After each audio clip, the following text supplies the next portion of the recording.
1, 2, 3, 4!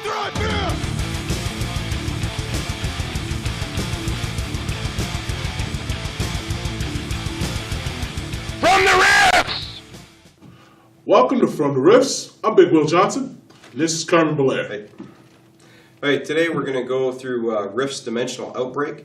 This is the third in the Minion Wars Series, and this time the Minion War is taking off and hitting Phase World. That's right, and we're going to see what the consequences to Phase World are now that the Minion War has kind of spilled over and they've become the main battleground, I guess. It's like kind of the next step. So basically, I guess we'll start with what's in the book. We'll just run through it.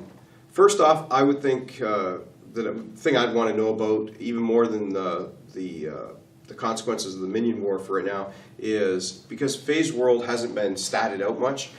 This one does. Center, the main civic center of Phase World, you could call it, is the first 4 levels, the most important levels, are all statted out for us. Yes. So we start with the manors. Now, the manors are kind of like the elite. It's the homes and residences of the controlling personalities of Phase World. So you basically, all their manors are states. After that, we have the second level. Gateland. Yeah, Gateland, as it sounds, it's the dimensional gate. It's where you arrive. It has the spaceports on this level. It has shipyards on this level. It has basically all the stuff to come and go from center on this one level. Right. So, if you're going to access it as a player, this is kind of where you're going to show up. After that, we have kind of the Spugorth trading post on level 3, and we have the entertainment zones and merchandising, that type of stuff. And on 4, we have the merchant zone as well as the primary residential area for the people who work in that part of center. And then below that, after level 4, then you start getting down into the lower you go, the worse the levels are. So you get scummier and scummier until basically you're down at mechanical levels. Where the only way you'd be down there is if you were like a street urchin or something that had no home, you'd go down there. But there's also monsters in that dimensionally arrive, and that's typically where they end up. Because they're, the police and that police the upper levels, but then not the lowers. Okay, so that gives you an idea of the kind of geography that's involved in it. Now the battle for center, kind of the main combat, what the book's about, that basically occurs in that region, so that's why you need to know those 4 levels. And it also provides the characters for the battle in the setting. After that, take us through, what else is in there? Well, we got the consequences to Phase World. That's what this entire thing is about. Now this has become the main battlefield, and you have demons and devils fighting it out. Yeah. And people are just everywhere, and things are going awry. You have you have the demons basically breaking through with brute force, attacking, raping, pillaging. And it's a demon party. Yeah, and on the Devolve side, you basically have them coming through in smaller numbers, trying to infiltrate, seduce, corrupt other people, manipulate others into fighting this battle for them. Yeah, even that even carries over into the demon fleets. The demons actually come through with the demon planets and the demon ships, and are bringing their entire armada with them.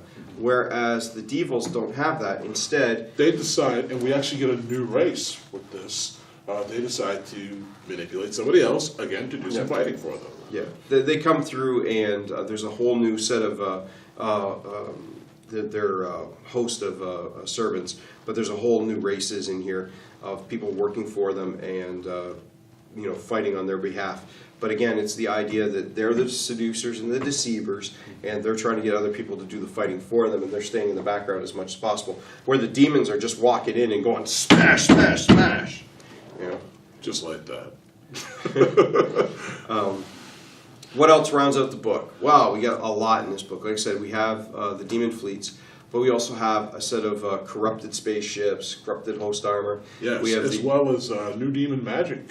Yeah, there's a bunch of corrupted spells and stuff for the demons. There's new technology for basically all sides. It's basically a real big toy book for the most part. Essentially, yeah. There's a lot of new equipment.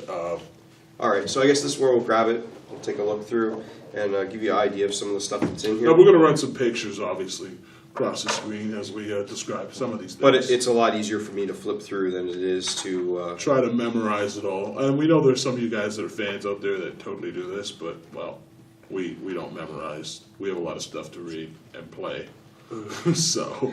All right, so anyway, we have things... I'll go through the unique forces in the 3 galaxies. So we have the Demon Knights, which are kind of the counter to the Cosmo Knights. Again, using corrupted forces. We have the Star Slayer demons. We have phase demons, so we got a whole host of new demons. We have the plasma demon. We have demonic immortals, which is basically something you could play if the GM lets you, and they're pretty cool. We have greater demonic immortals. And then we got all their different ships. So they have the Bone Scout, they have the Demon Fighter, they have the Hellbringer, Soul Barge. I mean, there's just a ton of them.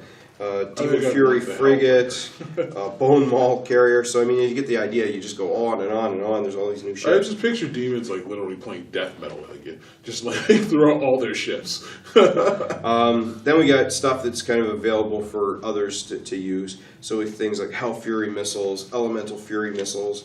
We got the Blood Rifle, which I think is pretty cool because you charge it up by like sucking somebody's blood into it. Ripper Vibro Axes. We got the Blood Host Power Armor. Blood Bane power armor that can not only can you fuel it with other people's blood, if you run out of other people's blood, it can drain your blood to keep it running. Then we have the probably not the best idea. But. Then we have the Devolve Forces again. These are all the people that they've got into working for them. So the main core of it, I guess, would be the Free Worlds Council they got working for them. We have things like the asteroid stations statted out. We have a whole bunch of new drones. So we got like a Starfire drone, a comm drone. We have defense stations. And then we get into the Devolve fleet, what they're using. They've managed to corrupt the United World of Warlock, some of their power armor guys. They have the Rapier class stealth fighters. They have a gun frigate, abandoned gun frigate. They got Conquestor. It's a big assault carrier. So they've basically gotten all these things. They've conned and manipulated into working for them.